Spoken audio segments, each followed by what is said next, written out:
Welcome to Indiana Sports Beat Radio. So for the thousands in attendance and the millions watching around the world.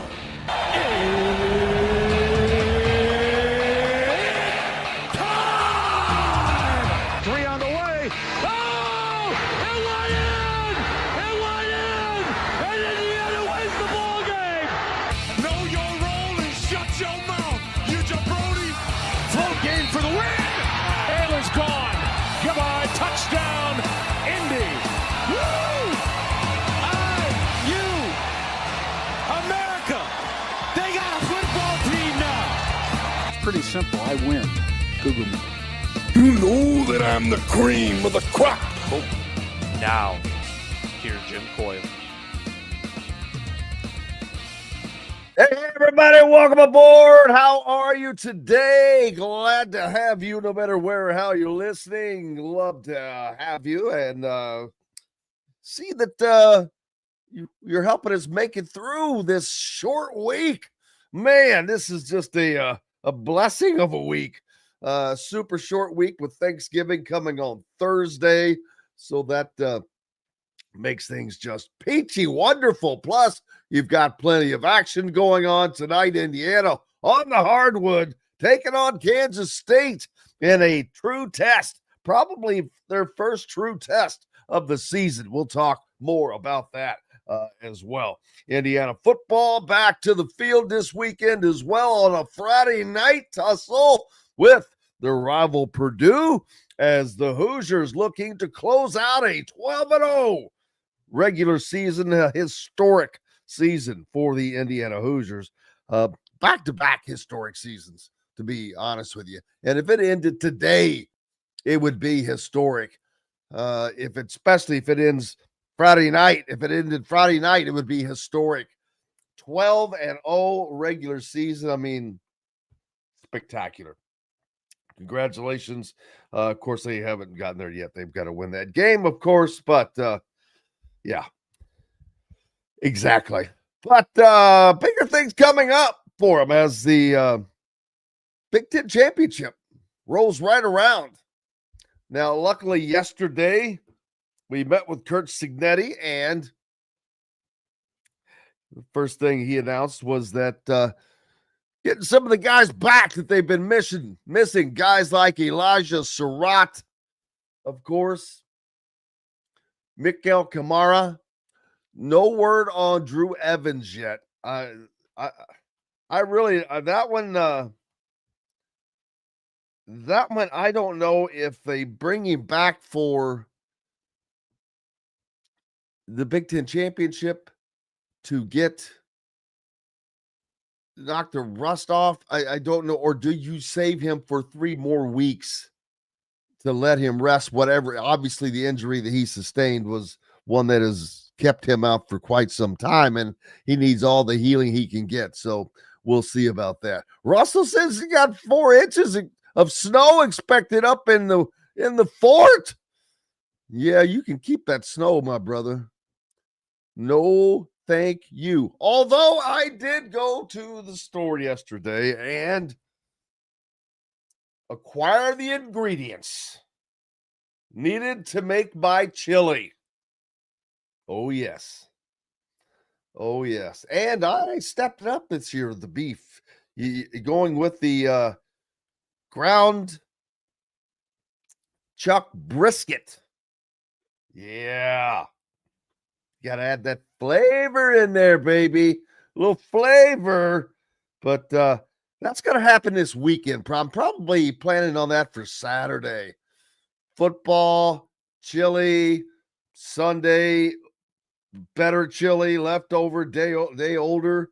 Yeah, that's the stuff right there, baby. I'm looking forward to that. How about Bill Belichick? North Carolina, I think they're a game away from being bowl eligible, which is crazy. But they're right there.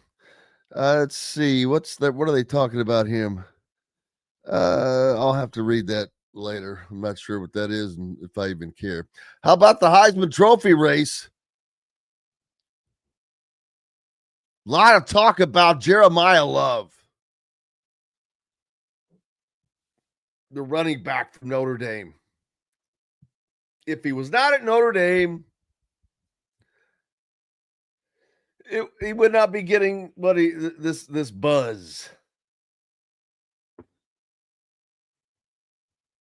Brian pointing out 3 players have decommitted from Indiana: a quarterback, wide receiver, and could it be IU found better players? Yeah, probably. I don't think that there's an issue with Indiana's recruiting right now. It's going in the opposite direction. But yeah, the Heisman Trophy race, Jeremiah Love. I've been hearing his name mainly because I guess there's no other. They don't really have direct competition for him, so they're trying to create competition for Fernando Mendoza. Julian's saying it's got some really nice numbers, but just it's his is more about being on a really good team. I truly believe Jeremiah Love is a great player. Do not get me wrong, but I still going with Fernando. Fernando's just got to play, man. Hey, Fernando's just got to be Fernando. Fernando. Need to get a recording of that. The bucket game coming up this weekend. Indiana looking to go 12-0 in West Lafayette. I wonder how many Indiana fans are actually going to be at West Lafayette's Ross-Age Stadium instead of seeing the black and the gold there. I think there's going to be quite a few. Brian says that the Purdue's coach was a little prickly in his bucket presser. Yeah, I didn't hear that yet. I'll have to check that out. But Cignetti was not exactly Curt Cignetti did not want to hear anything other than Purdue. I asked about getting these players back, and I don't have this queued up because I could not get it to download right properly. But I asked him about the players that are coming back. You know, are normally it would be this game, and then you'd have a break for postseason for whatever. But now you don't. You're going to have to go into the Big Ten championship game. You know, are you going to manage their time, so to speak? And he didn't want anything to do with that. Nothing to do with other than Purdue. So I'm not going to say Curt was a little prickly, but focused. I think that he's trying to get his team focused. He's trying to get the attention off of the Big Ten championship and said, hey, we've got a game to play. And I understand that. I completely understand that. I told this story yesterday. I know it's silly. It's high school. But when I was in high school, we were 9-1. Best team in school's history. We were rolling. Back then, it was hard to make the Indiana high school playoffs. It was a point system. There were only 3 classes. We were in 3A, but it was very difficult. And we just had to win our final game. And we're playing a 4-5 Madison team, which they were nobody. I was out with a broken leg. A running back friend of mine had broken his foot. But we had tons. But we end up, and the coaches were wearing red shirts and white letters that said spoiler on it, because all we were talking about was who's going to room with who when we get to the playoffs, that we're going to be playing on AstroTurf and this and that. We weren't talking about that game at all. And they saw it coming. And it came to fruition. Ended up losing that game. Big mental part. You got to have your mind right, is the long story short. And Cignetti trying to keep that straight ahead. Brian says there's been plenty of upsets in the bucket game. He remembers IU having it on the goal line ready to win it at the end and throwing a pick six. Well, they had a chip shot field goal back in 1989, and which would have probably won the Heisman Trophy for Anthony Thompson, but they missed it and ended up with a losing record. They don't give out Heisman trophies to players on teams with losing records. He ended up losing the Heisman in one of the closest votes ever. That's how it goes. That is definitely a true story without question. Yesterday, as I said, we also heard from Darren DeVries as the Hoosiers get ready to play. We'll hear a little bit from him on the way out here. And back with Mike DeCourcy. And much more today. Bill Bender's going to join us as well. Have you noticed any common themes when you've had these, when you hit the actual season, when you've had these kind of rebuilds? Yeah, I think the biggest thing is you're learning a lot every time you step out on the floor, whether it's practice, games, whatever. There's just a different situation that every individual on the team, you don't know how they're going to react to because you haven't coached them together before. So those are things early in the year that you figure out a lot very quickly, and you can't really simulate it until you start to play games. And every situation you get put in is something new for the group. So there's a lot of learning opportunities, as we go along, and you have it all the way through the year. Like you continue to grow and get better, but I think it's especially true with a brand new team because you just don't have the data to go like how they can respond to a 2-point game or this certain style of play or whatever it may be. Indiana coach Darren DeVries as Indiana gets on the floor tonight, taking on Kansas State. We're back with more Indiana Sports Beat Radio right after these messages. Andy Moore Honda is Bloomington's #1 Honda dealer for a reason. Buy a new Honda and get a 3-month break from car payments. That's right, no payments for 90 days. That includes the all-new, all-electric Honda Prologue, and you get it for just 0.9% financing. Or the 2024 Honda Ridgeline Black Edition or the Honda Accord LX, both for just 1.9% financing. Get more to your door from AndyMooreHonda.com, Bloomington's #1 Honda dealer and your best place for new and used vehicles. If you're looking for a new home in the Indianapolis area, you need Cheryl Sizemore from Brick and Ivy Realty. Cheryl Sizemore has over 2 decades of experience, and that could be the difference in getting the home you want in today's tough housing market. Reach out to Cheryl at CherylSizemooreSells@gmail.com or 317-701-0838. That's 317-701-0838. Let Cheryl Sizemore sell or find your new home today. Huddle up, football fans. Tailgate season is here, and nobody gets you ready for game day like Academy Sports and Outdoors. Swing by your local Academy store or shop online at academy.com to find everything you need, from grills to jerseys and more. Be a watch party legend with gear from top brands like Nike and Under Armour, all at unbeatable prices every day. With 8 Academy stores across Indiana, including our Bloomington location, fun can't lose, and neither can you. Gear up today at Academy Sports and Outdoors. Zach Browning here to tell you about an offer you simply can't pass up. If you're looking for the best coverage of Indiana football and basketball, which includes recruiting, weekly chats, podcasts, as well as access to the best national team out there, then look no further than thehoosier.com. The best part, it's just $1 for the first week. Oh, and did I mention that you get a full year of access to The Athletic when you sign up? You can't beat the coverage, and you can't beat the deal. So head over to thehoosier.com today and sign up for just $1.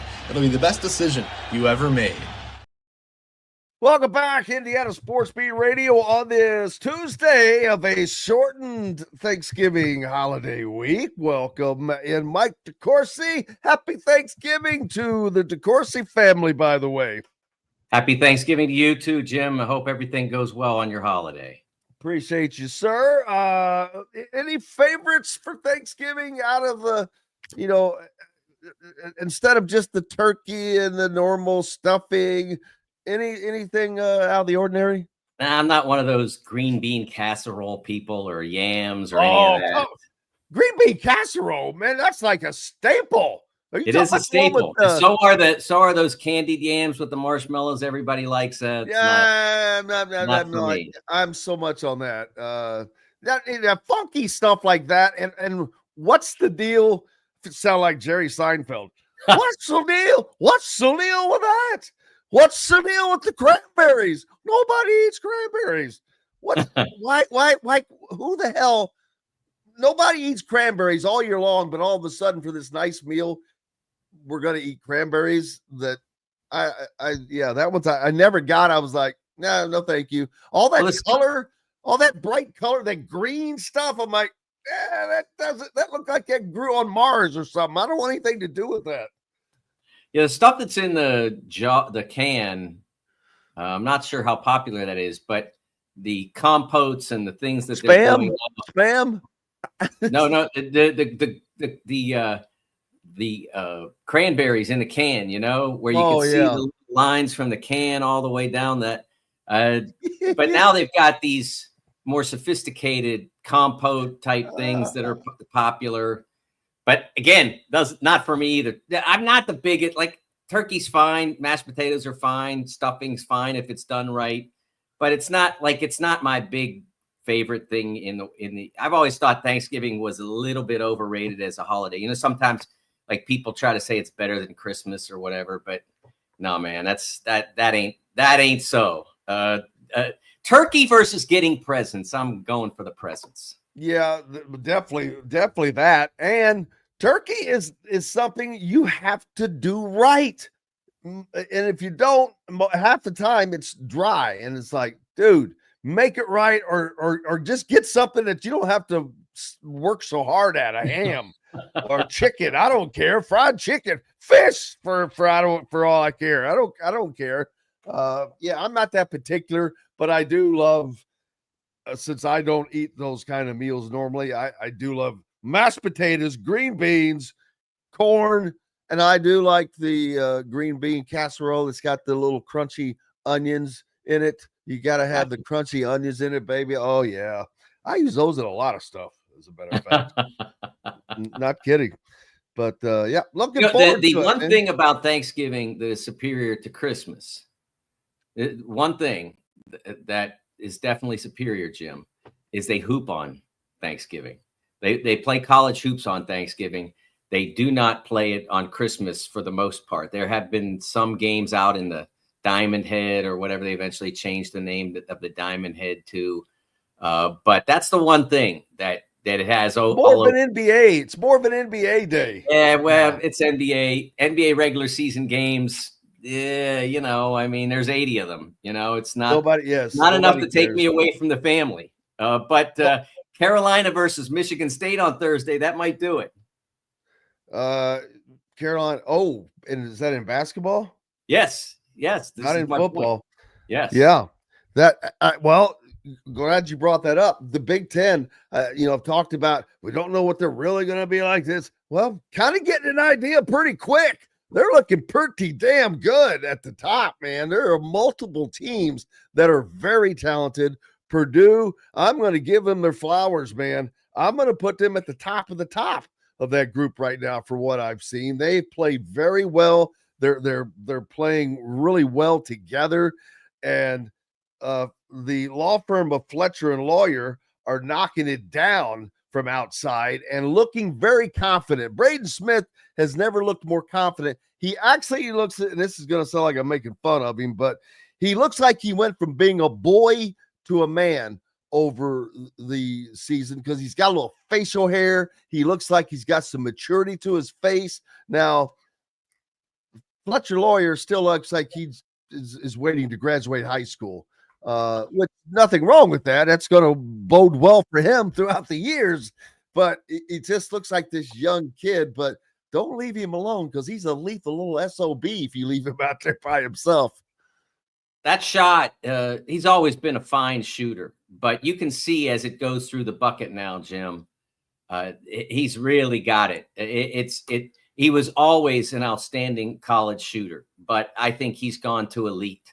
I think he's gone to the. You can tell he's wanting it.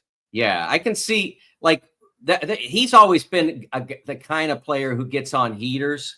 Fletcher has, and he did that in a lot of big games. I remember. I think it was a holiday type tournament 2 years ago when he was a sophomore. The year they went to the championship game, where he had a huge day against Arizona.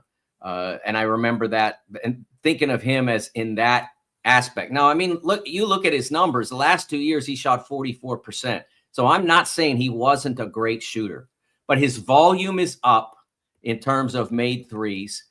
He's on pace to make, in the past 2 years, he's made 75 and 63. He's on pace to make well more than 100 this year. And he's shooting nearly 50%. He's at 47.5%. There's nothing about his stroke that says that's going to go. Now, he'll have a tough night here and there, but I think he's really dramatically improved as a shooter from a guy who, like I said, was already terrific.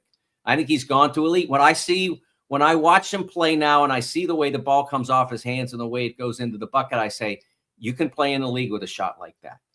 And I don't know that I thought a lot about that with him prior to this year. But with the way the shot gets off and his size, you can play in the NBA with a shot like that. He's got an advantage over Braden Smith, to be honest with you, with that height. He's got that. I mean, what is he? 6'4", 6'5"? Yes, 6'4", 6'5". I will say this: if Braden Smith had his height, Braden would already be in the league like 2 years. I mean, that's the reality. Yeah. With his ability to pass the ball, to set up offense, I mean, he'd be what we envision now Michael Brown to be, where he would have been a couple of years ago. The terrific point guard at Louisville, who will be in the NBA next year. He would have been that as a freshman or sophomore, and he'd be long gone. And if he were that, let's say, and Purdue recruited him, they might have won in 2024. And not that Braden was deficient, but if you were that guy, all of a sudden maybe the floor tilts a little bit in your direction.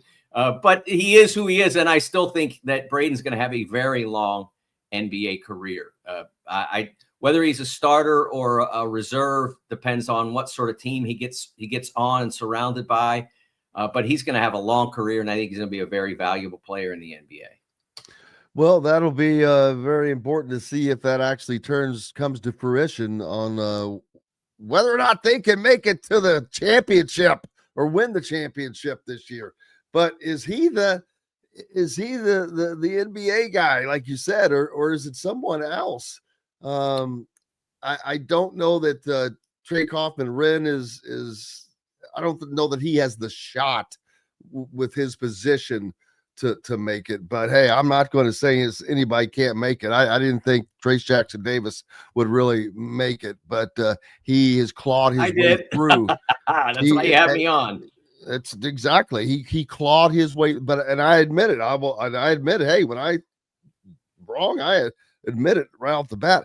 He's clawed his way. He's found his niche. He's done the things he needs to do and filled roles for the team that perfectly. And hey, man, that happens for other guys, and so it can happen. If you will it, it will be, or something like that, as Eddie Murphy said in the movie Life.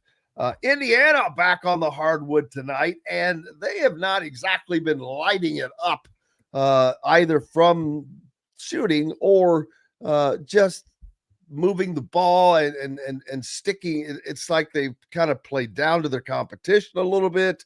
And so, but tonight and going forward, you would think that you wouldn't have to worry about that with knowing Kansas State's coming in, and then you got to play Louisville and you got to play Kentucky and then the Big Ten tournament or Big Ten play. So you would think, but there's going to be nights, and you've got to play at your zenith level or you're going to go down, because they are going to play at their zenith. Yeah, I think that this is good for them. I think there might be a little bit of competitive jealousy in a sense. In the Hoosiers play, we're playing Lindenwood, they're playing Alabama, and I think that when you're a competitor, sometimes you want to get going, and I understand why they kind of front loaded the warm up games. They did play Marquette and handled that beautifully, but a lot of the warm up games are in front, so they can try to work out things and figure out who they are. Everybody's new. I don't have a problem with how they scheduled, but I think their players might have gotten a little bit itchy to play a game like tonight's. And so this comes at an ideal time for them. And maybe in a couple of weeks, they'll be wishing they were playing Lindenwood because they've got that really difficult stretch. But it's also the stretch, I think, is set up for them ideally because the 2 Big Ten games they start with, although at Minnesota will not be easy, it's never been easy to play at the Barn. And this is not a poor Minnesota team. It's just not like the same as going to, I don't know, Purdue or Michigan right now. And then they have Penn State at home. So in terms of what you might get in your first couple conference games, it's probably about as good a situation as you could expect to try to get going. And you can't, and that competitive jealousy thing I talked about before, you can't do that in a league game, man. I don't care if somebody else is playing Purdue and somebody else playing Michigan and Michigan State or UCLA or whatever. You're playing a league game, you got to go.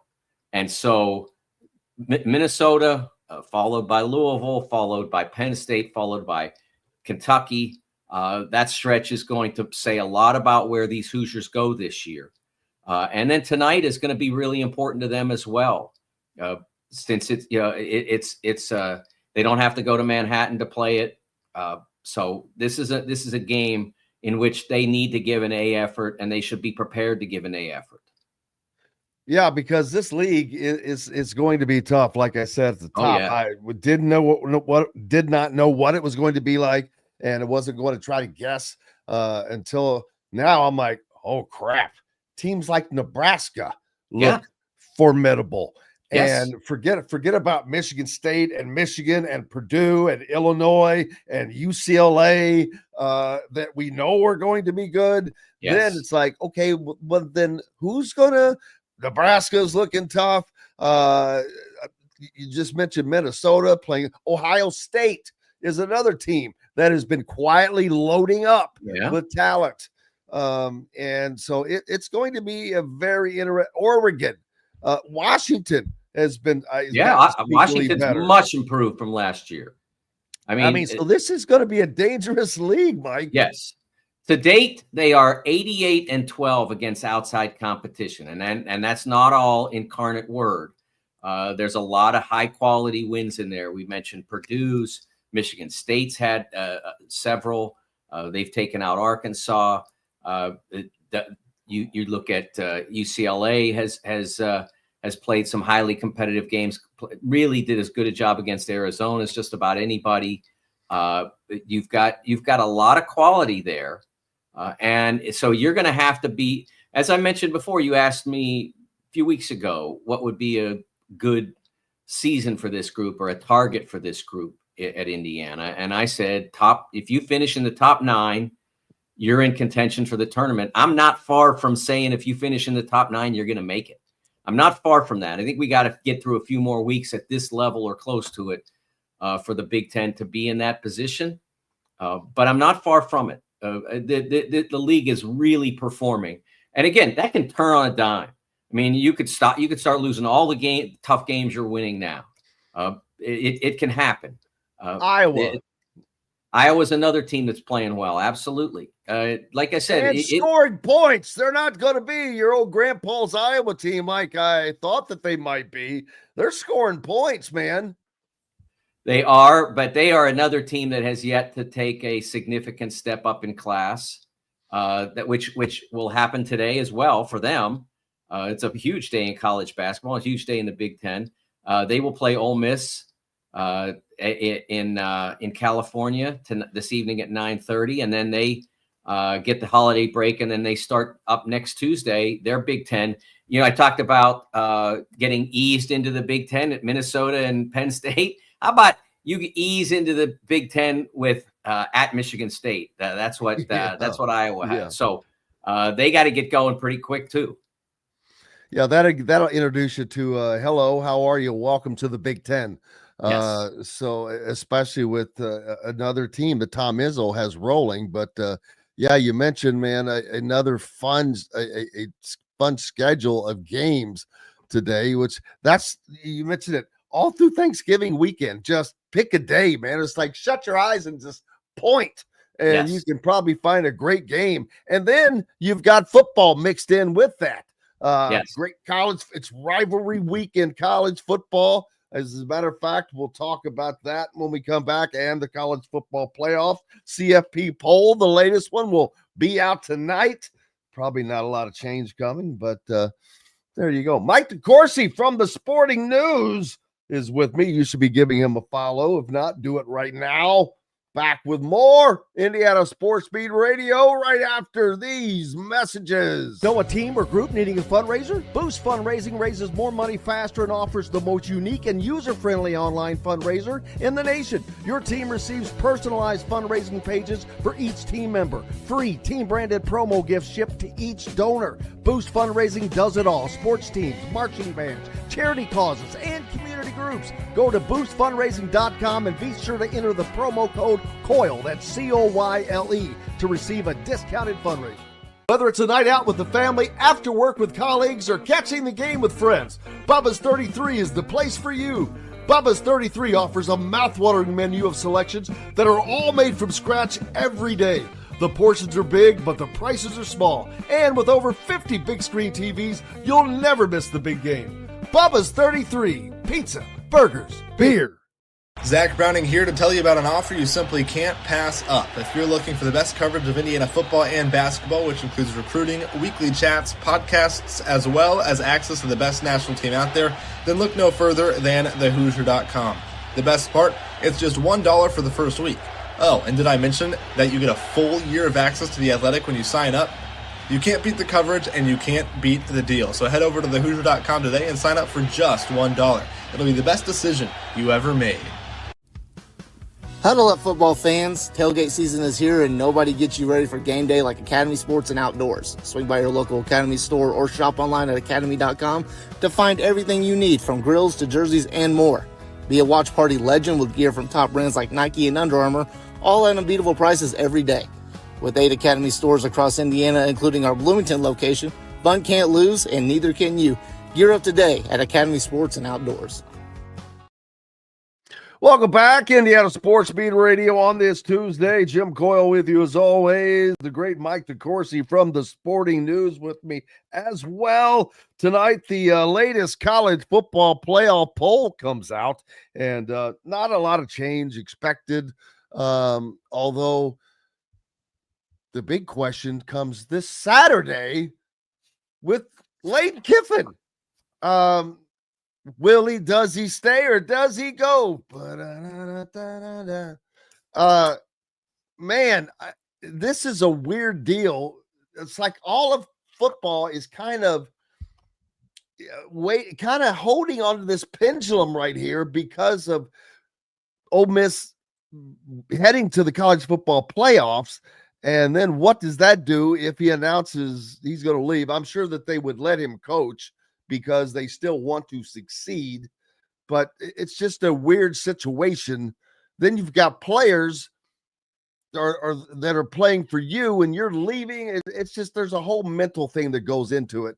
And I've heard coaches talk about lame duck coaches. Nick Saban talked about it just this past weekend, but we've seen it recently in past years in bowl games when Indiana would have a coordinator that was leaving, when Kalen DeBoer was leaving, and I think they were playing Ole Miss, as a matter of fact, ironically, got the crap kicked out of them.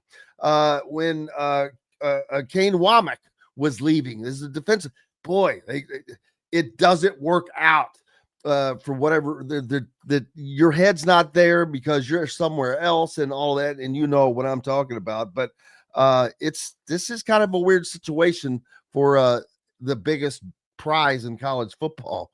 Yeah, this is different to me, Jim, than Kalen DeBoer or someone like that getting the chance to be a head coach, and not coaching in a bowl game that doesn't really mean anything.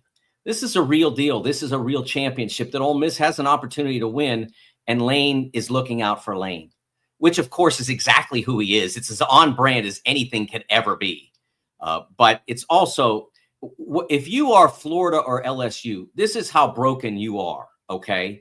You would want someone who would leave a championship contender to work for you. Like that's the last person I want to coach my team.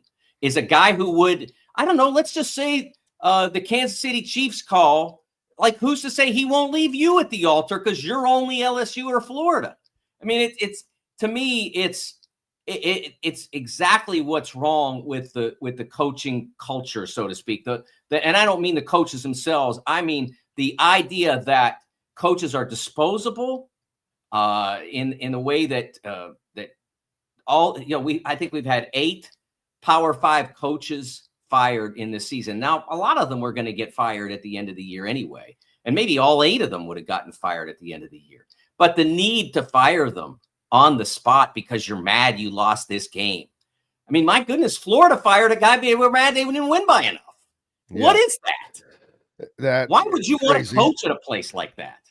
Nick Saban this past weekend said this is not a Lane Kiffin issue. This is a college football issue. And, oh, come on. He's just passing the buck, I think he was talking about the timing of it. You've got the portal. That's life. That's sports. You don't get off because, it's the middle of the year and this. Like, you can just say, I'm not interested. You can say, you know what? I'm coaching Ole Miss. I'm coaching the Rebels. If by some chance you want to call me on January 20th after we win the national championship and hire me then, if you want to wait that long, I might listen. If you don't want to wait that long, go hire somebody else. That's what he would do if he had integrity. Yeah, but it also puts both at a disadvantage because of the portal, because of all that stuff. I know it's life and it's how it's set up at the moment, but it's like Bo Pribula when he left Penn State last year in the middle of the damn CFP, I think. Because the portal was open and he had to get in the portal. It wasn't just the portal being open though, Jim. It's also college. Like if you're going to be a college football player, you have to get enrolled in college.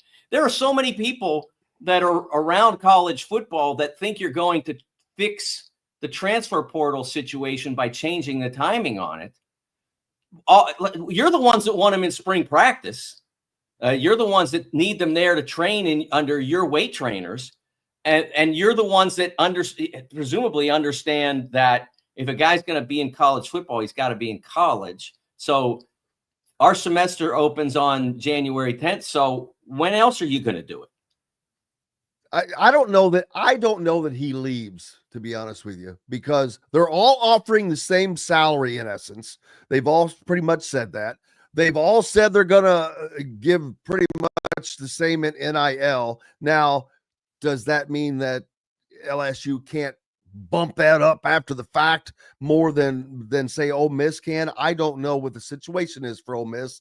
I don't know that they've got a whole bunch of billionaire donors behind them, but I know LSU would hire Al Capone to coach if they thought they could get him to win. And so I come up with some good ones every now and then. That was good. That was good. But I think it's true. I mean, I think you think of Louisiana, man, just go back to Huey Long, just the whole history of the state. And then it was topped off beautifully by the governor 2 weeks ago or whatever. And this AD, now he's not going to pick the next coach. We're going to get us a good coach. Coach is going to win down there. Now, he not going to pick. We going to, no. He's not going to pick that next coach. What in the hell is that? Why is the governor of the state going on a sports show talking, and rightfully so, maybe because the damn AD got fired the next day, but that you want to talk why about, did that happen? You want to talk about airing your dirty laundry? Unbelievably, LSU cracks me up. It is constant. You go back to Miles and our old buddy Ed Orgeron. Hey, where's the check and where's the door? He good. He's ready to go. And so they're just a cast of characters. They could do an entire show on the history of LSU, just a cast of characters that I think would be hilarious. It'd be a great sitcom. Yeah, I kind of think my vision was more like a one-man show, somebody playing all those characters, like some super talented actor, that could pull off all those voices and all that would be pretty awesome. Jim Carrey. There you go. Somebody like that. That would be hilarious. Yeah, Jim. If Kiffin didn't want to move, he'd have shut it down by now. He has every opportunity. Like any minute, he can call. He can get the raise right now. And say this is not happening. He's not. Or he could get the raise. He could say, "All right, Ole Miss, I'll take the raise from you," and blah blah blah.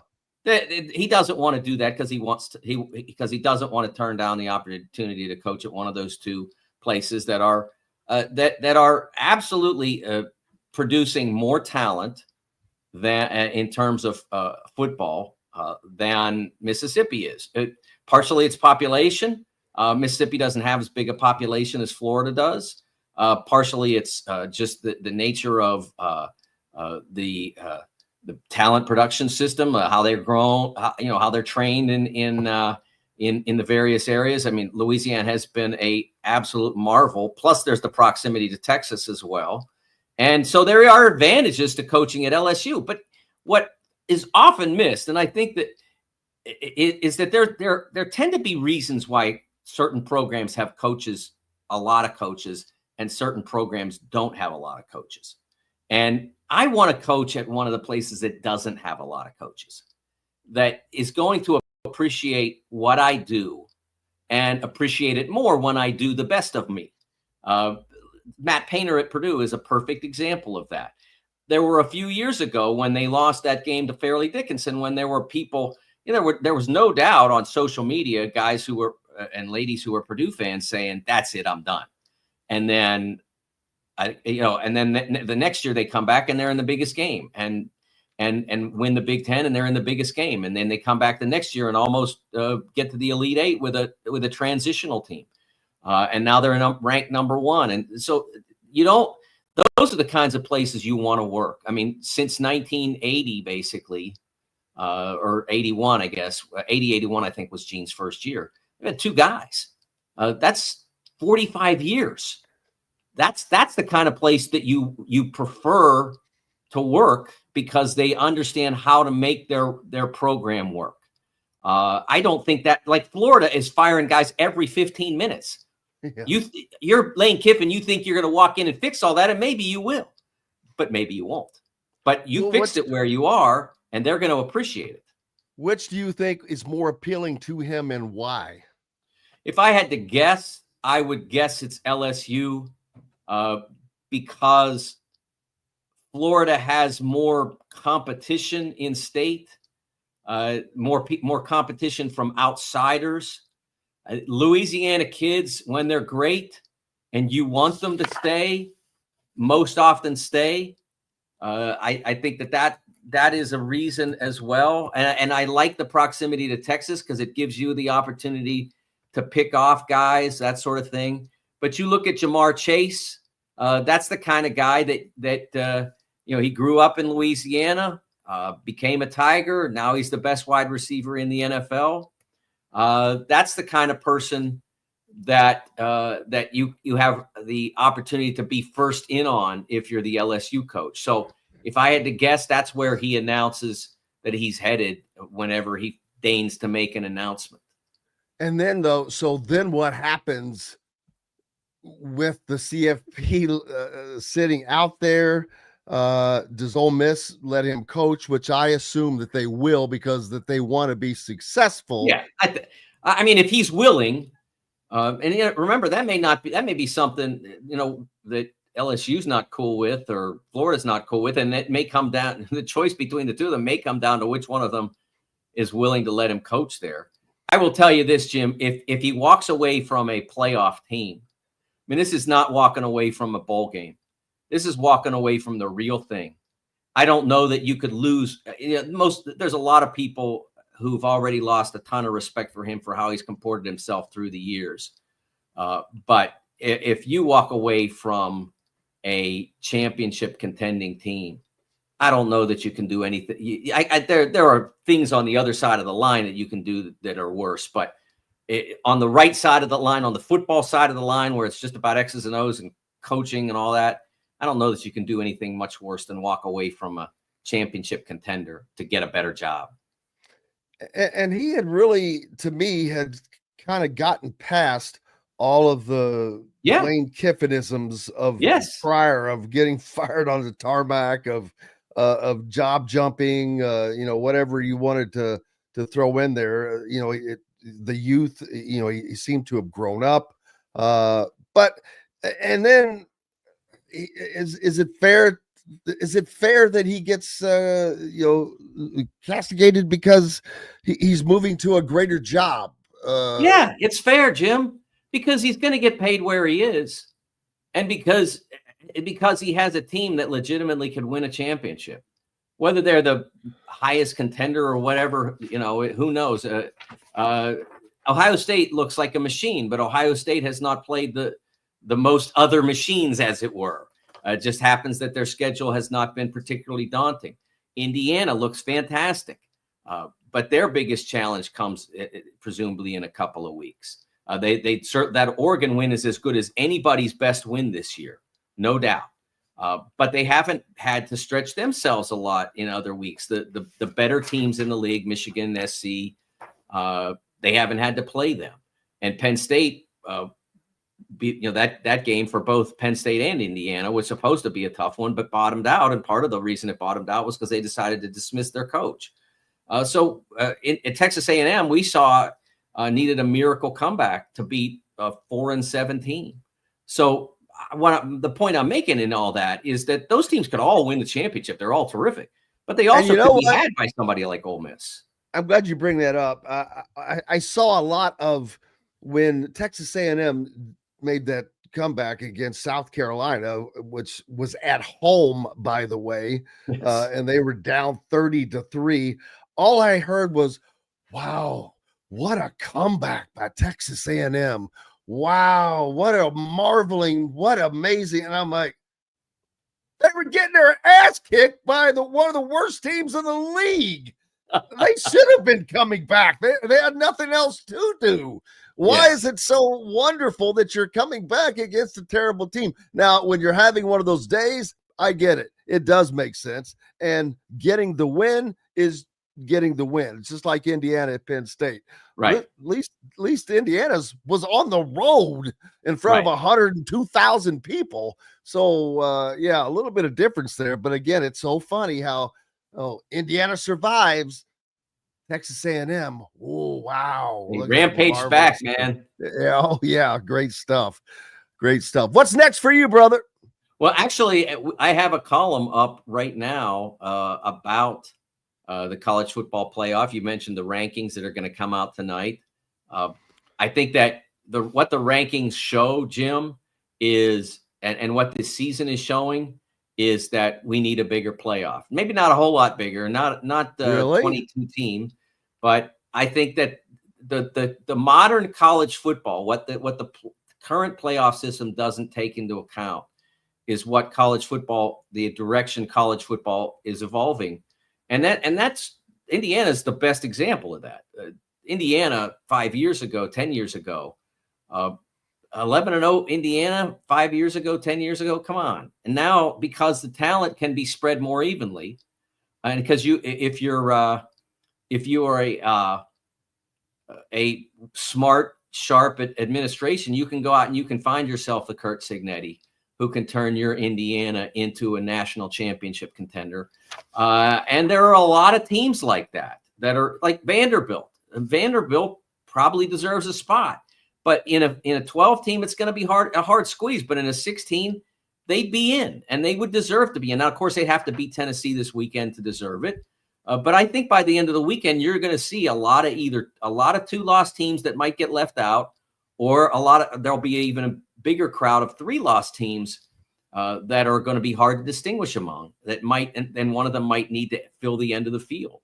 I think that 16 is a good number for the playoff, as long as you keep automatic qualification. And I think that's the direction that the playoff people, the conferences should consider going.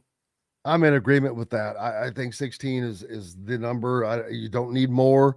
And those extra 4 will allow those few teams that get left out because of guaranteeing that the group of 5 team gets in, guaranteeing that all conference champions get in when there are years like the ACC not being worthy of being in. Possibly, we don't know that just yet until the rankings finalize themselves, but there's a possibility. But, look at the rankings, Jim. What are they basing it on? I mean, look at Notre Dame. It's all subjective, baby. It's all subjective. Oh, it's never been more subjective, or at least the consequences of that subjectivity have never been more apparent. Notre Dame is number 9 comfortably in. Their opponents, I mean, they have. First of all, they not only lost head-to-head to Miami, but Miami's opponents are 41 and 47 overall. Notre Dame's are 45 and 53.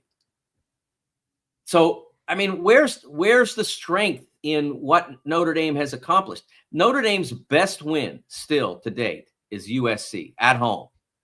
Their second best win is Pitt on the road. I mean, that's a top 10 team because we look at them and they look good while they're crushing Syracuse. Come on. You're guessing. They are guessing.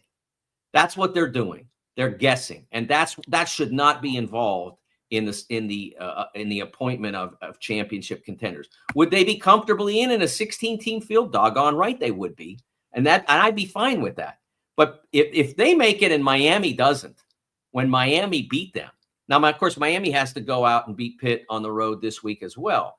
But if they get in over a 10-2 Miami, it'd be a colossal mistake and a total miscarriage of justice. Your colleague Bill Bender will join us later. We'll talk some. And he's going to disagree with me, so it's what we did.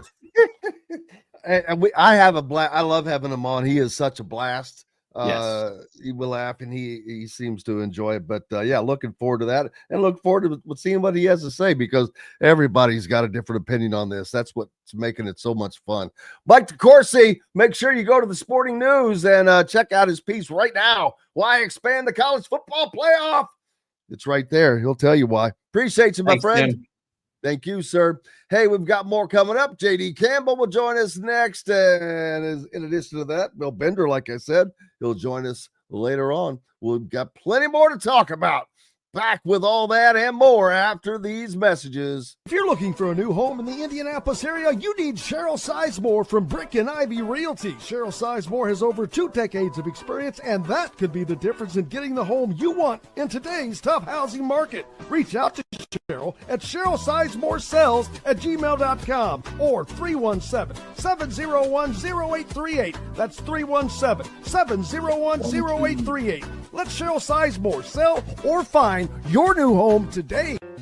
When it comes to apparel and promotions, Freethink has you covered, literally, whether it's 24 or 200 shirts for sports leagues, businesses, or groups. Freethink Apparel and Promotions can also create your very own merchandising store. Freethink Apparel and Promotions did it for Indiana Sports Beat Radio, and they can do it for you. Whether it's screen printing, embroidery, digital printing, promotional products, vehicle wraps, or anything else under the promotional line. See what Freethink Apparel and Promotions can do for you at freethinkapparel.com. Huddle up, football fans. Tailgate season is here, and nobody gets you ready for game day like Academy Sports and Outdoors. Swing by your local Academy store or shop online at academy.com to find everything you need, from grills to jerseys and more. Be a watch party legend with gear from top brands like Nike and Under Armour, all at unbeatable prices every day. With 8 Academy stores across Indiana, including our Bloomington location, fun can't lose, and neither can you. Gear up today at Academy Sports and Outdoors. Whether it's a night out with the family, after work with colleagues, or catching the game with friends, Bubba's 33 is the place for you. Bubba's 33 offers a mouthwatering menu of selections that are all made from scratch every day. The portions are big, but the prices are small. And with over 50 big screen TVs, you'll never miss the big game. Bubba's 33, pizza, burgers, beer. I think, again, it's just giving your guys the utmost confidence in them and just, encourage them to keep doing what they do. I actually would almost go the other way sometimes if, like, you can't pass that one up. I don't care that you missed 6 in a row. Like, you're too good a shooter for us we can't draw up a play to get you that open of a shot. So if that 7th one presents itself, shoot it again. And that's the way you have to approach it. And I think I think all guys that, played the game, they're shooters that you just know that's how you have to be. I think it's true in a lot of sports.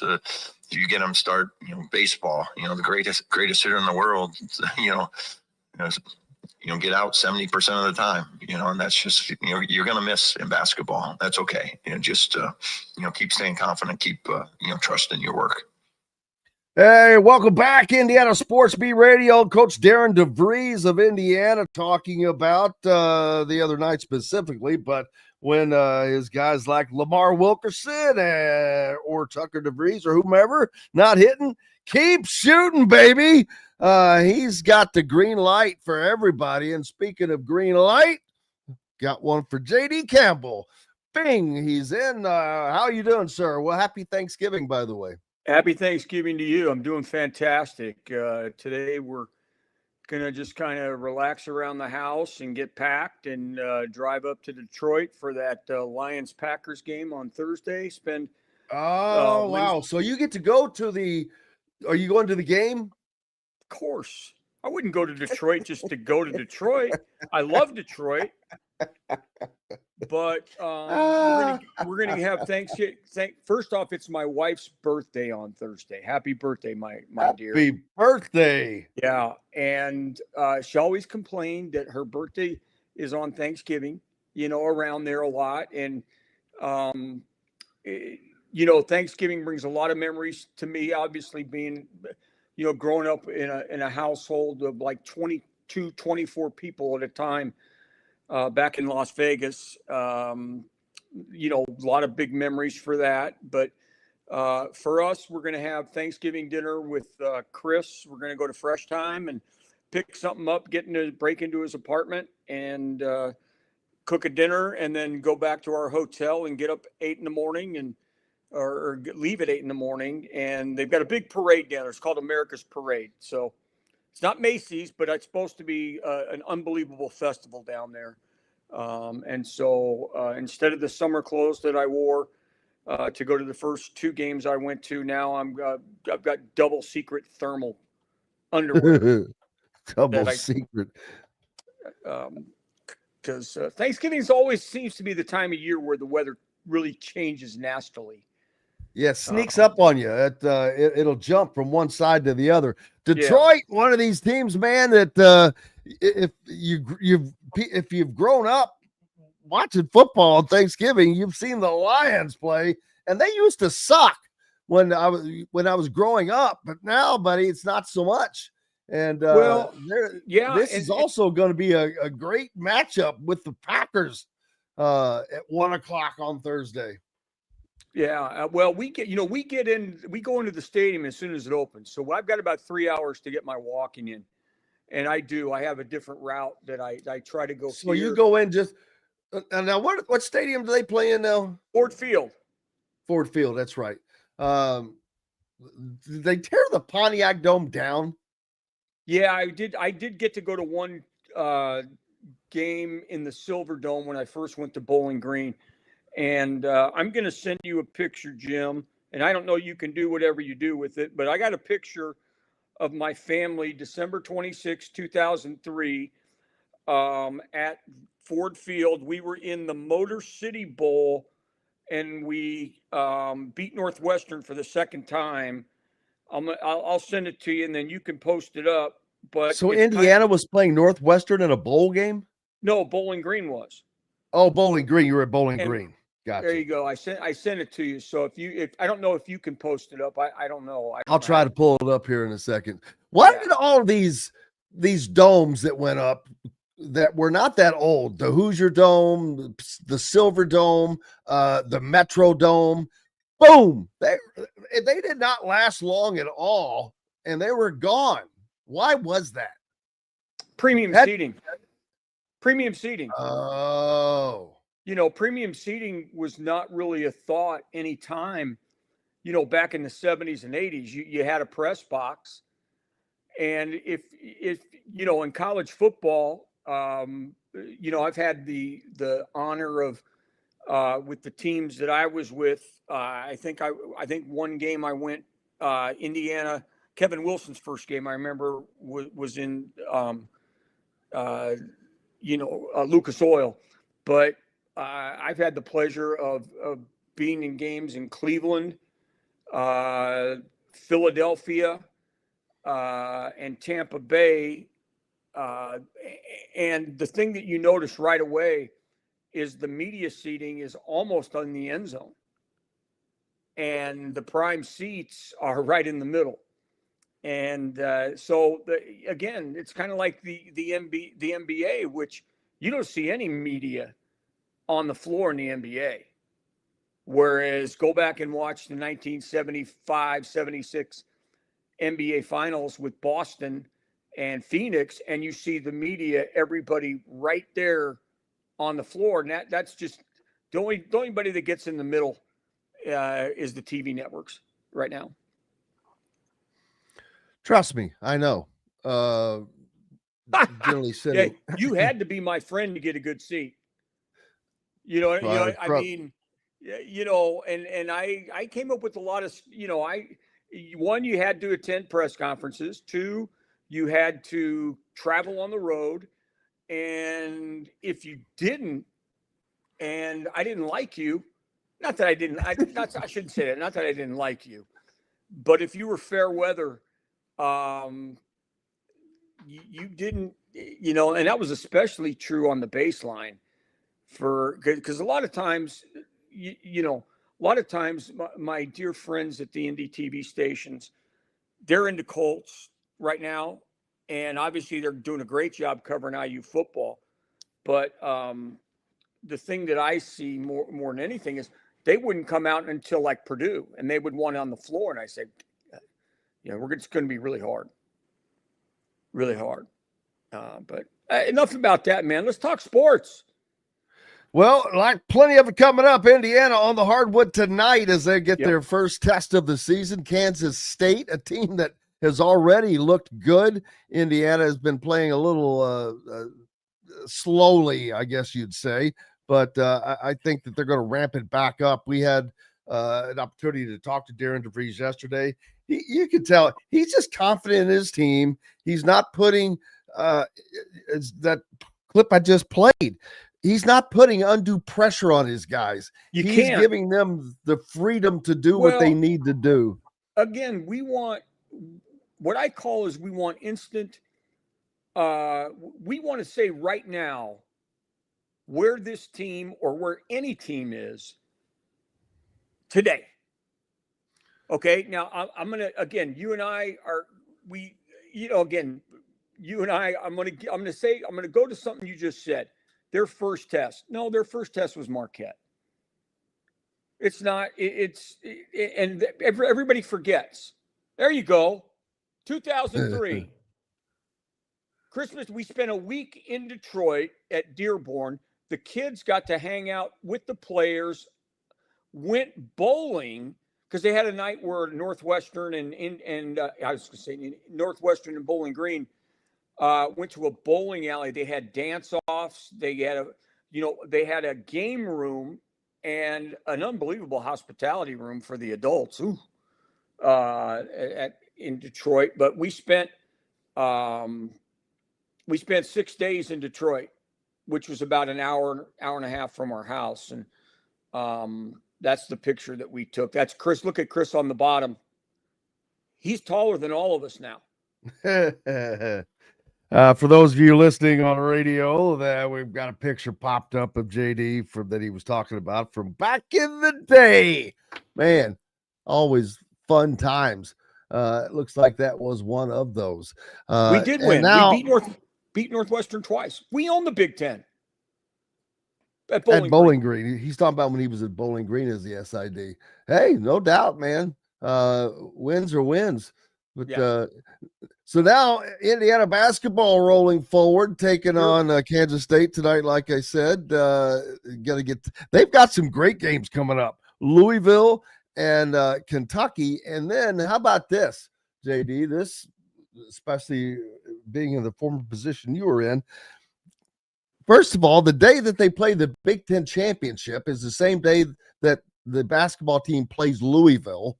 Mm-hmm. Then the day that Indiana basketball is in Rupp Arena, or the evening the same time at 7:30 on Saturday, the week later, December the 13th, is also the same time as the Heisman Trophy presentation in New York. And I'm like, oh man, you talk about torn allegiances.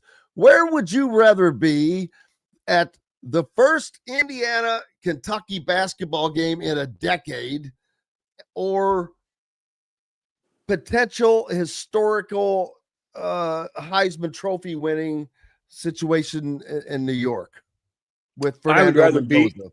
Well, if I was working with football, I'd obviously want to be in New York. But if I'm working basketball, Rupp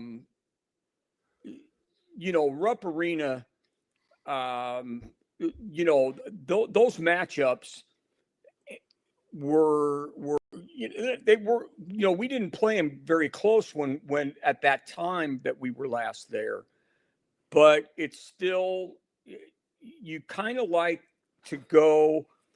And the only place I ever regret that I didn't get to go, that I think Indiana did get to go, was to play in the Palestra. But I've been to most every. They played there last year. Yeah, a couple of years. Yeah, I didn't go, and I regret that as well. And I would have wanted to go to Pauley Pavilion. But that's coming up. Well, but again, those, that's where. But these are two. I'm just thinking that the Heisman, especially because I think Fernando is going to win, but that's just historic. See, I agree with you, but it's today. It's today, and. But so's the Indiana-Kentucky game, and there's going to be another one next year. Yeah, but I don't sit there and look at, everybody's got one. The vote is in today. No, it's not. Doug Flutie, baby. Doug Flutie. And well, it's got the votes have to be in by the 8th. I think they announced the finalists on the 8th. Well, which is 2 days after the conference championships. Yeah, but again, when you got the people that you have, but when you have the people voting that you have, I would say there's a lot of bias.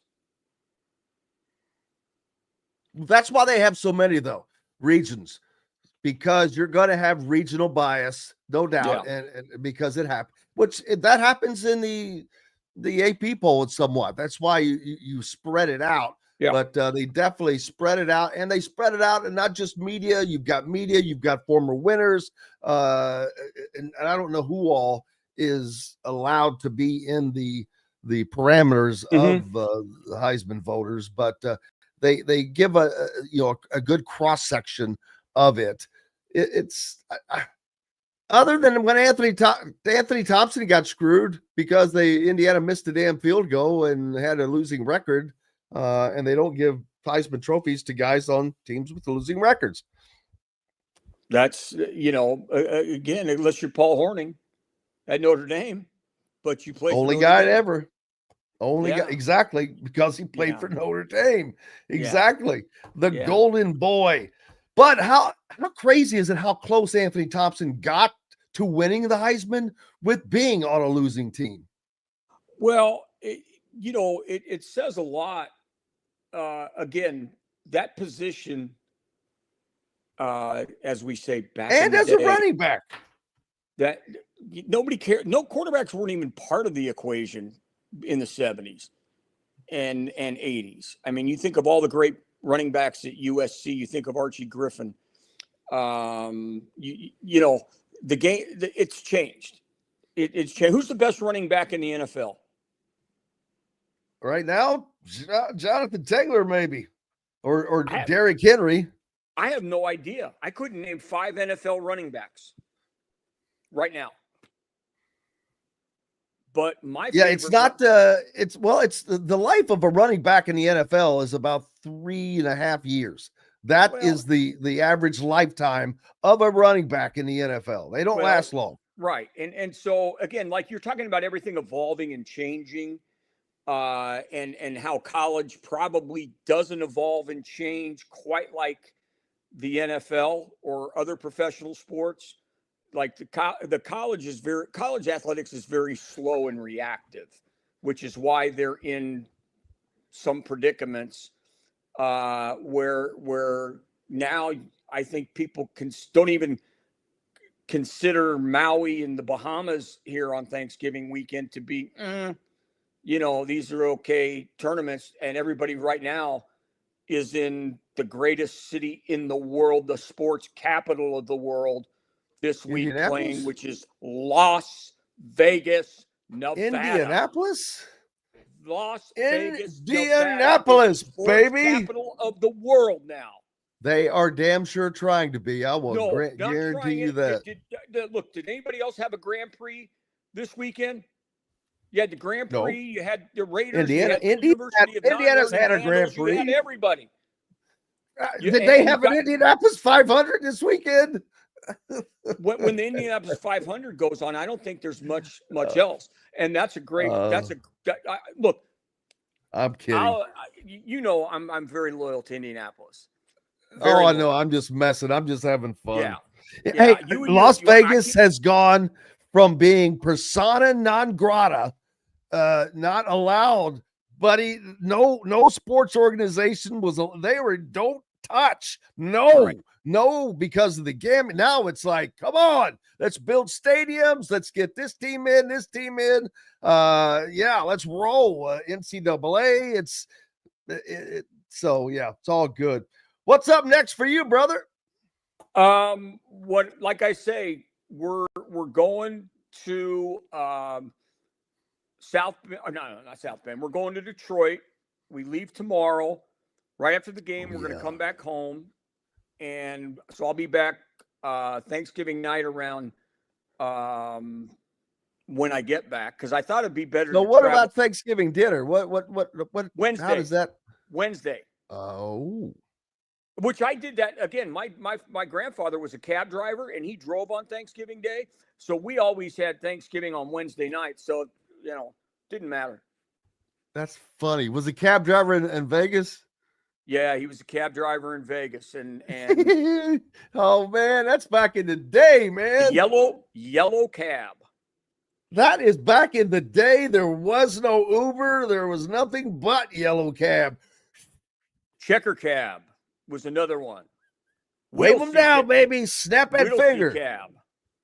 All those, and sometimes I will take a cab just out of loyalty to my grandfather instead of getting an Uber or something like that. It's a dying art. Yeah. And that's, but after that on the month, after we get back from Detroit, then we become on grandbaby number 2 watch for the next next month, basically. So I'll be spending a lot of time probably in South Bend, helping my daughter-in-law and my son. And my wife's going to be there. My wife's going to be there. And she's in charge, and I just sit back and order food and play, dance around and turn the music on. And so who makes the Thanksgiving meal? Oh, my wife makes the best Thanksgiving meal. I cook everything else in the house. I cook 350 days of the year. But when it's time for the big time, they call it the professional. You know what? That is her signature. And I can't get enough. Last night, I'll tell you what I did last night. The family tradition that I have is my grandmother would bake chocolate chip cookies. We always had chocolate chip. We had oatmeal. We had peanut butter with a Hershey Kiss. And what I would do is I would take the chocolate chip cookies, throw them in a bowl, and pour milk on them and eat like cookie cereal. That was, but see, Nestle owes me a lot of money. I came up with that idea. If Al Gore invented the internet, I invented Cookie Crisp. And that's kind of, my thing. And I took a video last night and sent it to my granddaughter. I said, see what you've got to look forward to. Because when craziness. Yeah. JD Campbell, appreciate you, my friend, as always. Happy Have a Thanksgiving. safe holiday. Hoosiers by 13 tonight. There you go. And safe travels to and fro. Enjoy the Turkey Day football. I'm jealous. Enjoy it. Like I say, I've got the earplugs ready to go. We're back with more Indiana Sports Beat Radio after these messages. The ISC Sports Network is your home for sports content across the Hoosier State. Find us live on TV and streaming or archived on our website and our app.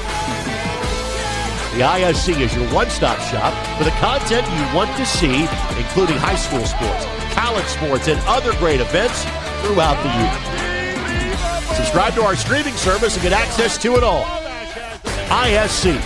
Local lives here.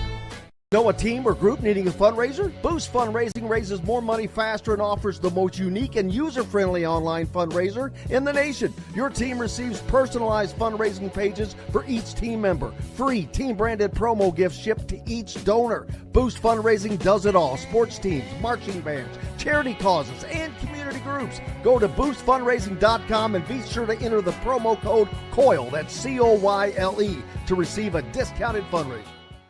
If you're looking for a new home in the Indianapolis area, you need Cheryl Sizemore from Brick and Ivy Realty. Cheryl Sizemore has over 2 decades of experience, and that could be the difference in getting the home you want in today's tough housing market. Reach out to Cheryl at CherylSizemore@gmail.com or 317-701-0838. That's 317-701-0838. Let Cheryl Sizemore sell or find your new home today. When it comes to apparel and promotions, Freethink has you covered, literally, whether it's 24 or 200 shirts for sports leagues, businesses, or groups. Freethink Apparel and Promotions can also create your very own merchandising store. Freethink Apparel and Promotions did it for Indiana Sports Beat Radio, and they can do it for you. Whether it's screen printing, embroidery, digital printing, promotional products, vehicle wraps, or anything else under the promotional line. See what Freethink Apparel and Promotions can do for you at freethinkapparel.com. Welcome back, Indiana Sports Beat Radio, on this Tuesday of this beautiful Thanksgiving week, although it's raining right now, which is kind of fine. Perfect. Relaxing Tuesday. How about some info that you just don't know? A volcano has just erupted for the first time in 10,000 years over in northern Ethiopia's Afar region. I love that kind of crazy stuff.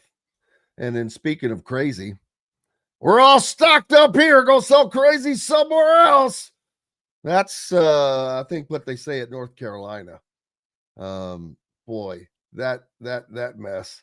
There was an email from a professor on campus to athletics director Bubba Cunningham. You know that athletics director, the one that was on the NCAA men's basketball committee last year, who put his crappy North Carolina team in, who didn't deserve it, while he made a bonus because the team made it in. I just thought I'd mention that again. Didn't know if I'd ever said anything about that. But here's this email that this professor wrote to Bubba Cunningham. When you agreed to pay a king's ransom to hire Bill Belichick, did you also know that you were hiring Jordan Hudson to serve as the primary face of UNC athletics? He did not mean that in a positive way. So there's that. But I think they're one game away from being bowl eligible, which is crazy. That would be nuts. Deion Sanders things. Boy, remember when all raise the roof, let the dogs out, yeah, where's all that now? Poof, smoke and mirrors, baby, smoke and mirrors. That's all it ever was. You can't do that. You can't run a program like that. Obviously, that was not successful. They don't understand recruiting. Deion Sanders doesn't understand recruiting. He thinks it's, hey man, I'm Deion. I'm Showtime. They'll come to me. Has not been working that way. He's one of the highest paid coaches in college football this season. But not working out for him at Colorado. So what do they do? He's got a buyout. What is his buyout? Let's see. According to Sportico, Sanders would owe Colorado $12 million in liquidated damages if he terminates his new contract before December 31st of this season, which that ain't gonna happen. And then every year, coach's prime buyout figure drops. It's still $10 million before December 31st of next season. So, man, his old contract buyout was set at $8 million if he left Colorado before the conclusion of 2025. The buyout would only come into play if Sanders accepts alternate employment as a coach. I don't see him doing that at the collegiate or non-amateur level. I don't see him coaching anymore. I just don't. I think the biggest thing of this was with his sons. That's come and gone. That's over. This takes actual work. Being a successful head football coach, you've got to be a GM. You've got to be a manager. You've got to be a recruiter. You've got to be a marketer. You've got to be a salesman. And you've got to be a damn good coach. You've got to be able to manage personnel. You've got to be able to judge talent and know how and have the personnel to make that talent better, to develop that talent. It's a whole process.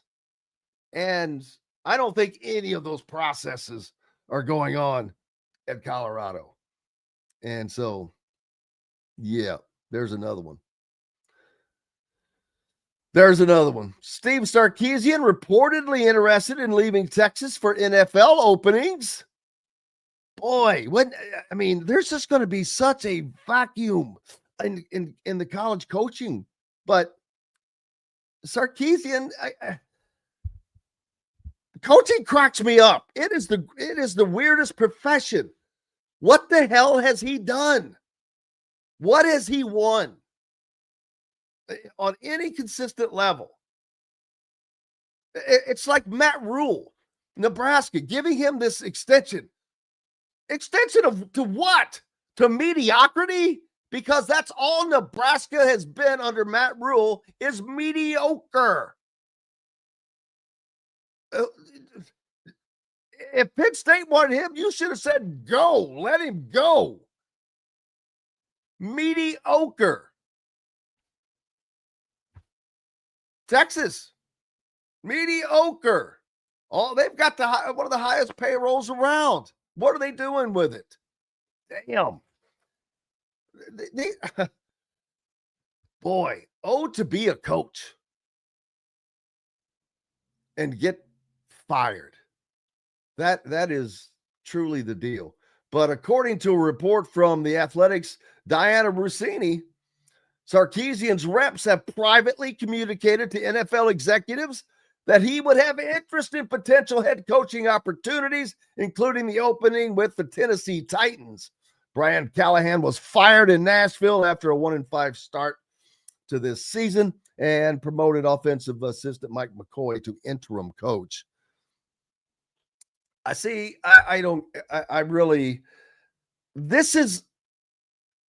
This has to be to escape the pressure of being the coach of Texas, a program that is paying you pretty damn well, number one. Number two is giving you a pretty damn well-paid payroll of players, resources, opportunity. You've got what you need. Why aren't you succeeding? It's actually easier to get what you need in college than it is in the NFL. Hell, guys could go from whatever team they want to your team that quick. You don't have to worry about contracts. It's easier in college to build a team than it is the NFL. You have contracts in the NFL. Guys can't just jump. You can't just talk to guys. It's crazy. But the fact that he would want to leave for the NFL, that just tells me, I think you're wanting to escape Texas. Tough job, don't get me wrong. But is what it is.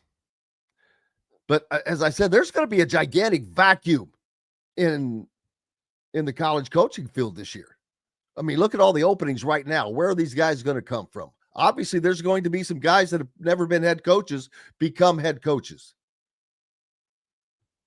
It's a tricky move. That's a tricky move for the obvious reason you don't know. They haven't done anything. They haven't done it before, so you don't know how they're going to be. It's like anything else in the world. I mean, hell, if you're a doctor and you've got your first live surgery, probably a little nervous. I don't think I'd want to be that patient, to be honest with you. Who gets these big jobs? Penn State, open. Florida, LSU. Now, obviously, Lane Kiffin is probably going to LSU. I thought he might stay, but Mike is right. Mike DeCourcy, when he was on, talked about, you know what, he could have ended this. If he wanted to end this, he would have ended it. If he was going to stay at Ole Miss, he would have ended it already. Because there's no sense in dragging this out, because he's already gotten the offers that he would want to get, as far as knowing that he could just sit back and know that, all right, they're offering me $13 million a year. They're offering me $13 million a year, and they're offering me $13 million a year. They're offering, $21 million a year in NIL, and so are these guys. So he knows what it is. He's going to LSU, I think. Hell, he could go to Florida. He could stay at Ole Miss. I think he's leaving. And then, boy, oh boy, are we going to have discussions. This decision is supposed to come on Saturday, by the way. I'll talk to Bill Bender about this a little bit when he joins us here in this next segment. But yeah, this is. Will the committee move Ole Miss down? Boy, Greg Sankey is probably already sharpening his spurs, getting ready to dig in on that one, baby, and saying, oh, hell no. Hell no. I'm not saying that they'd drop them out, but it would move them. Do you want to play a team does that make them more dangerous to play? But Lane Kiffin's it will be their coach, so it'll be a very, very strange situation all the way around. We're going to take a break. The great Bill Bender from the Sporting News will join us. We'll talk all about all of this and much more. Appreciate you being with us. Hey, don't forget, go get a subscription to thehoosier.com. Don't forget about that. The giveaways right now are crazy. Just for those that subscribe between now and the end of the year, the grand prize is incredible. There is, This is all one package, grand prize package. You get an IU basketball team issued embroidered Adidas winter coat and much more. Lots more coming up. Bill Bender joins us on the other side. Back with all that and much more from the Indiana Sports Beat Studios right after these messages. Andy Moore Honda is Bloomington's #1 Honda dealer for a reason. Buy a new Honda and get a 3-month break from car payments. That's right, no payments for 90 days. That includes the all-new, all-electric Honda Prologue, and you get it for just 0.9% financing. Or the 2024 Honda Ridgeline Black Edition or the Honda Accord LX, both for just 1.9% financing. Get more to your door from AndyMooreHonda.com, Bloomington's #1 Honda dealer and your best place for new and used vehicles. If you're looking for a new home in the Indianapolis area, you need Cheryl Sizemore from Brick and Ivy Realty. Cheryl Sizemore has over 2 decades of experience, and that could be the difference in getting the home you want in today's tough housing market. Reach out to Cheryl at CherylSizemooreSells@gmail.com or 317-701-0838. That's 317-701-0838. Let Cheryl Sizemore sell or find your new home today. Huddle up, football fans. Tailgate season is here, and nobody gets you ready for game day like Academy Sports and Outdoors. Swing by your local Academy store or shop online at academy.com to find everything you need, from grills to jerseys and more. Be a watch party legend with gear from top brands like Nike and Under Armour, all at unbeatable prices every day. With 8 Academy stores across Indiana, including our Bloomington location, fun can't lose, and neither can you. Gear up today at Academy Sports and Outdoors. Zach Browning here to tell you about an offer you simply can't pass up. If you're looking for the best coverage of Indiana football and basketball, which includes recruiting, weekly chats, podcasts, as well as access to the best national team out there, then look no further than thehoosier.com. The best part, it's just $1 for the first week. Oh, and did I mention that you get a full year of access to The Athletic when you sign up? You can't beat the coverage, and you can't beat the deal. So head over to thehoosier.com today and sign up for just $1. It'll be the best decision you ever made. Welcome back, Indiana Sports Beat Radio, on this Tuesday of this Thanksgiving holiday week. Bill Bender joins us, and I couldn't give any more thanks. Thank you, sir, for joining us as always. Hey, how's it going, Jim? Thanks for having me on. Always a pleasure, brother. What you got? Big Thanksgiving meal plans? Are you making the meal, or you got somebody else that does that? I'll help. Yeah, Kimberly. We'll have the in-laws will be in, I think, tomorrow, and then we'll go down to my sister's house with my mom, and it's always fun. That's the one relaxing day when you get through rivalry week. I mean, as you know, I'm a big Green Bay fan. Jim, I detest when they play on holidays. It's 3 hours that I'd rather be, watching the Lions play the Vikings or whatever, and then I can do, just lounge around the house. But no, Green Bay has to play Detroit in a very important NFC North game, and what are we doing? We'll see what happens in that one. Yeah, JD Campbell, who was just on with me, is on a lot. He's headed to that game, by the way, ironically. So he'll be enjoying that one. But yeah, lots of games this weekend. You mentioned rivalry week. That a lot of games that are finally important for the SEC. They get off of their cupcake schedule last week of playing Mercer and Troy and Citadel, whoever else they were playing. But yeah, you've some cross-section games, a lot. As a matter of fact, not that it matters in this situation. Louisville, Kentucky play, but Auburn and Alabama are playing. Georgia Tech are playing. So there's some good crossover games that are going to be the Iron Bowl. That's going to determine who plays in the SEC championship potentially if A&M were to lose to Texas. So there's another one. So yeah, it's just a whole bunch of games that are set up to set up what happens next. One of the more intriguing things about this week to me is that Black Friday is every bit as good as Saturday. We're gonna sit there for 3 hours and stare at Lane Kiffin and think, what's he gonna do if that doesn't leak? You got Georgia Tech, which was arguably the best game of the year last year, the 8 overtime game, and then Texas and Texas A&M. And I submit to people, as you guys know, I grew up in Columbus and I've been around Ohio State, Michigan my whole life. There's one rivalry that I think compares it's Texas A&M, because I think they really do genuinely hate each other. And the angst, and it goes back so long too. It goes back to when you could actually hate each other and probably hit each other with sticks and things like that. I mean, seriously, I'm thinking back in the 30s. I'm thinking back when, oh my God, the coach back in the 30s at A&M was, the great Alabama coach. Bear Bryant. Yeah.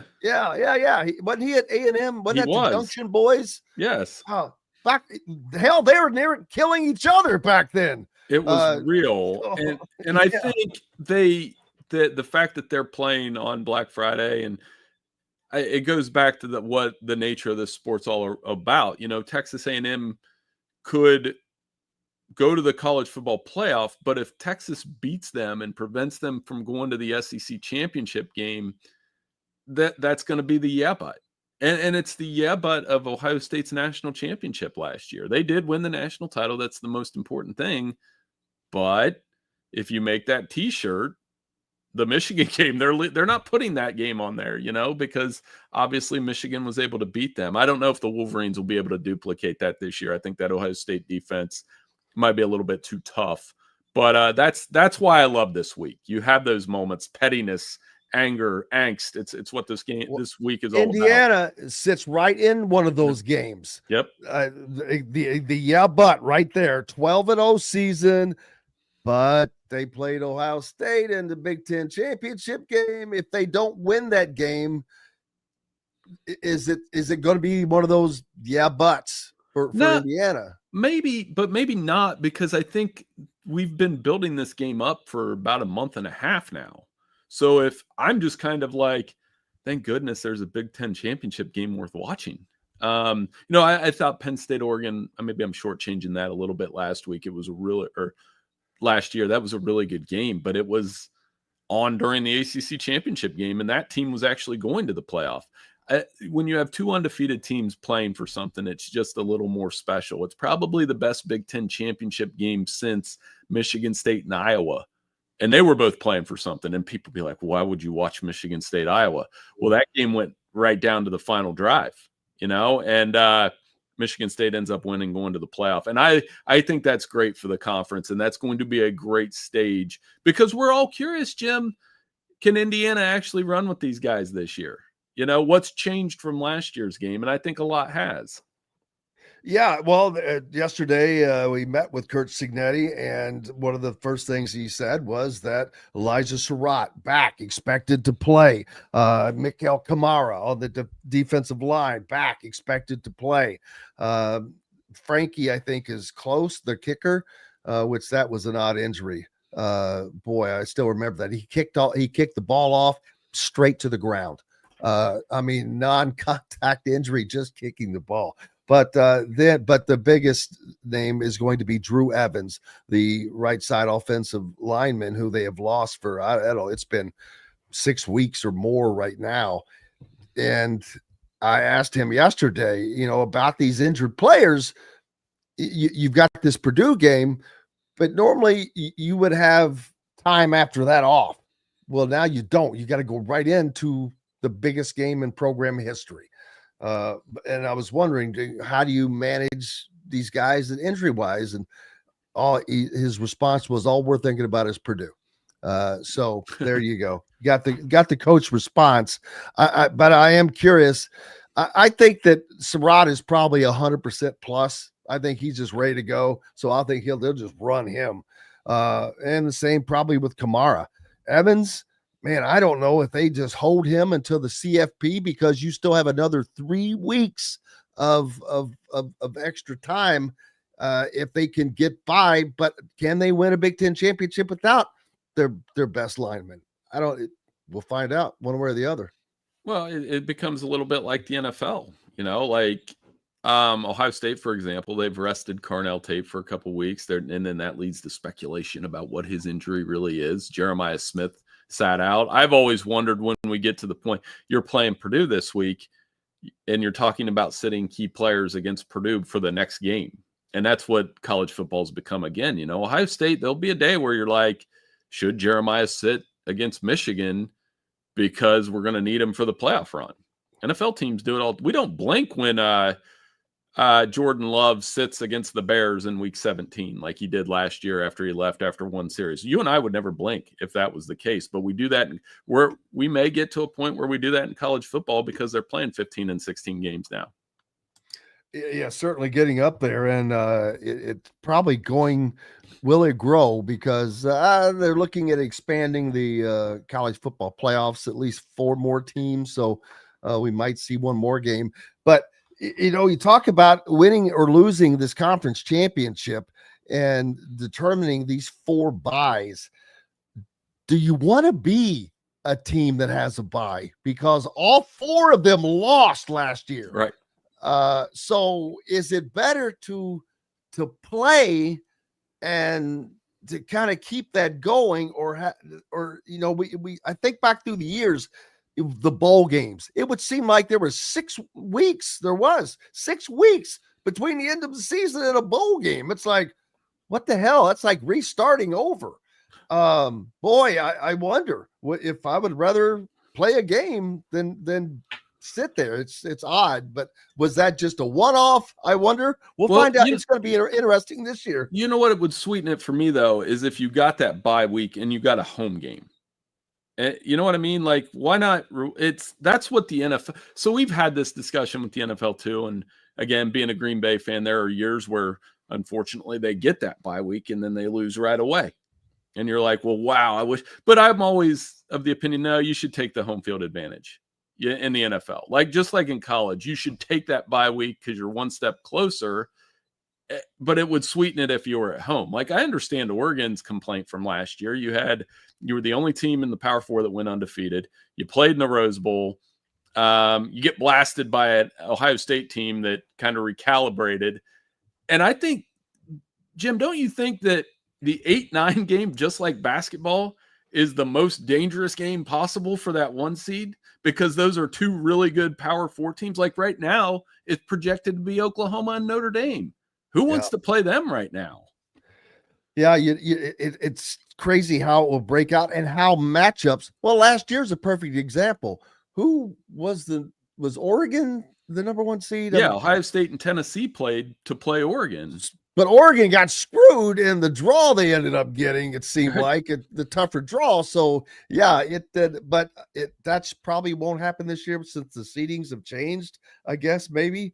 But here's an oddity. What about the possibility, and I know it would take whatever, but Indiana playing JMU?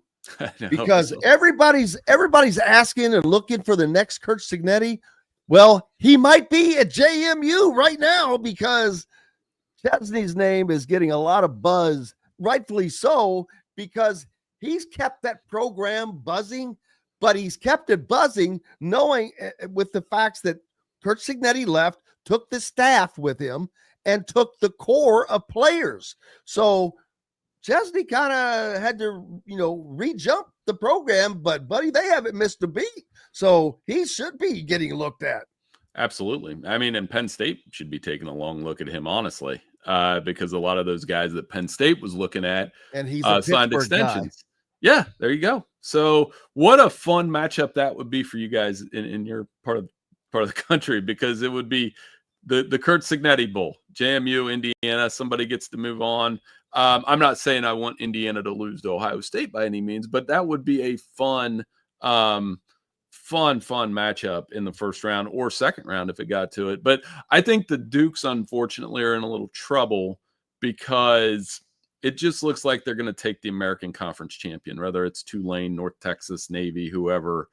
Tulane seems to have the drop on the rankings, which, again, Tulane and North Texas, their coaches, John Summerall, Eric Morris, popular candidates to be the next coach at some of these SEC schools. It truly has been, Jim, I've been doing this for a while.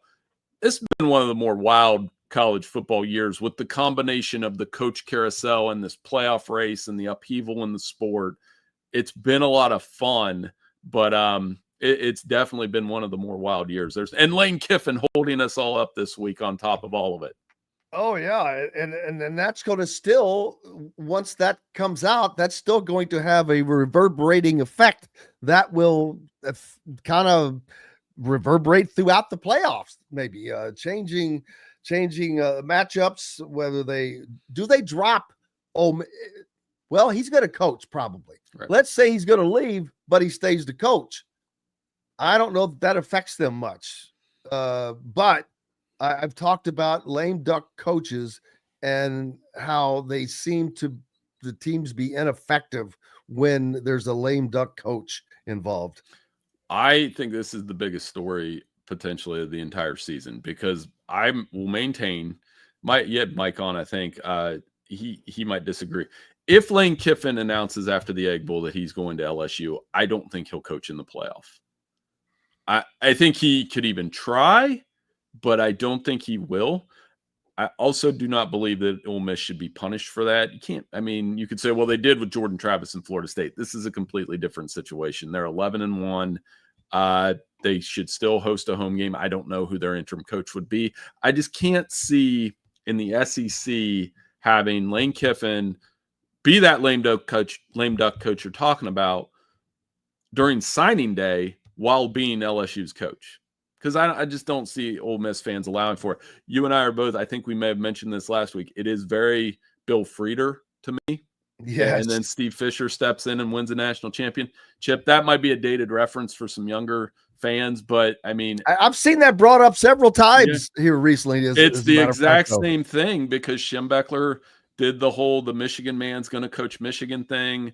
Steve Fisher goes and leads them on a Cinderella run through where they beat Seton Hall on the 2 free throws by Ramil Robinson, and goes on and coaches the Fab Five. Bill Frieder, I believe, I didn't follow him quite as much. He was pretty successful, but not great at Arizona State, right? He had a decent run there. And then was it him that ended up at San Diego, or was that was Fisher that ended up at San Diego State? But my point is that I still don't know why you left Michigan to begin with. I don't know what was going on for you to leave that for Arizona State. That was, but you don't make Bo mad apparently back then. Oh, buddy, no, you don't. And then, so if that happens here, what does that say about our sport? That, maybe it's not like the NFL where, the Titans fire a coach and then we wait for the next one. Well, I'll ask you this, because I will afterwards. I will tell you what Mike's opinion was. Is Lane Kiffin, would he be wrong, since he has a team that is capable of apparently winning a national championship, since they're ranked where they are? I'm not saying that they are capable, but is he wrong would he be wrong for leaving that team for another job? No, I don't think so. Like, it's his life. Like, if Lane Kiffin if LSU throws $100 million at him and says, you can coach here, it is a better job than Ole Miss. It is. 3 of the last 4 guys to coach there have won national titles, and they've all had different personalities. Does Lane's personal history and exits and all of that factor in? Yes. The SEC Shorts episode on this was hysterical, by the way. You got to watch it. Go watch it. I don't want to spoil it for you. It was great. But, this is also part of this business. Players are transfer portaling during the season. Coaches can leave during the season. This is something that we have to live with. And I know Lane tried to explain that in his press conference Monday in an awkward fashion, but at the same time, not everybody in that locker room feels that way. And Lane needs to understand that. There's a lot of kids that believe in him, and if he leaves during the season, he's going to have to deal with those repercussions. I do think it's pretty 50-50. Yeah, I don't blame him for leaving either. It's not like he was there for 1 year and left. He's been there for 5 or 6 seasons. He was there long enough to me. And if a better opportunity comes along, or what he perceives as a better opportunity, that's life. That's like if you're a banker, and there's no difference, or a IT czar. If somebody comes along and says, dude, Google, we need you. We're going to give you whatever. You're going to go. So, yeah, I think agree. the committee would knock them out, though, if they lost the Egg Bowl. That would give them that excuse to be like, all right, you're gone. You know what I mean? So, out completely. They already have 2 losses, so that would be a third loss. That would be their second loss. They're 10-1. So you think that they would knock them out with being as high as 6th right now? Depending on like Vanderbilt and some of these 2-loss teams that could emerge. Man, I mean, it'd be close. Greg Sankey would send a hitman to the CFP committee so fast that would make their head spin. You think that Rhodes has problems? They'd all have problems. But no, I'm just kidding. But yeah, it'll be interesting. That's just another interesting facet that's going to come out of this. But it's coming. We're getting closer and closer to determining who these guys are going to be. We're a week away, basically, from the college football championships. Are these for Indiana and Ohio State, Bill Bender from the Sporting News with me? How beneficial or detrimental is playing in that game for either of those teams, knowing that you've got a much bigger fish to fry? I've been on this one for a couple years. I think, to me, the conference championship games have dwindled in value. And, you could make the basketball comparison, but it's just not the same as the Big Ten men's basketball tournament where, Wisconsin and Purdue will play on Sunday and it's fun and it's competitive. I'm not diminishing the quality of this game. I'm super excited to watch Indiana and Ohio State, but the downside for me is, man, I might watch this in a semifinal 3 weeks from now. And so I'm kind of let's ditch the conference championship games. I don't need them. I understand people want them, but I think we can determine especially if we go to 16 teams, I think we can lose these because then we can go straight into, 1 to 16, play 4 rounds. I've lived in an era where the Big Ten didn't have a Big Ten championship game and it was kind of fun. Teams split or Big Ten titles all the time. I still remember as a kid watching Barry Alvarez with a Rose when they split a Big Ten championship with Ohio State, and it meant everything to them too. Absolutely. But we'll find out this year as they will be going for it. It would be certainly a Cinderella story for Indiana if they could pull that off. But it's going to be a fun season no matter what. Make sure you are giving our good friend Bill Bender a follow at the Sporting News. He has got plenty of stuff out right now for you to go in and read. And looking forward to seeing how this weekend comes out, man. I'm wishing you a very, very happy Thanksgiving, my friend. Hey, happy Thanksgiving, Jim. We'll visit again soon. I always appreciate these. It's so much fun. And thanks. And to all your listeners, have a happy Thanksgiving as well. It's always a blast, and it's my pleasure and honor. Make sure you're giving Bill a follow. Bill Bender with the Sporting News. Thanks, buddy. Appreciate you. That's going to wrap it up for us today, everybody. We appreciate you. We're back tomorrow to do it again. Indiana basketball tonight. We'll see you later. Until then, I'm Jim Coyle. I will see you on the radio. Thanks for listening to Indiana Sports Beat Radio. Be sure to subscribe to our YouTube page for more clips and team coverage of Indiana basketball, football, and more. You can also find full episodes and tons of other content on thehoosier.com. We'll see you next time for another edition of Indiana Sports Beat Radio.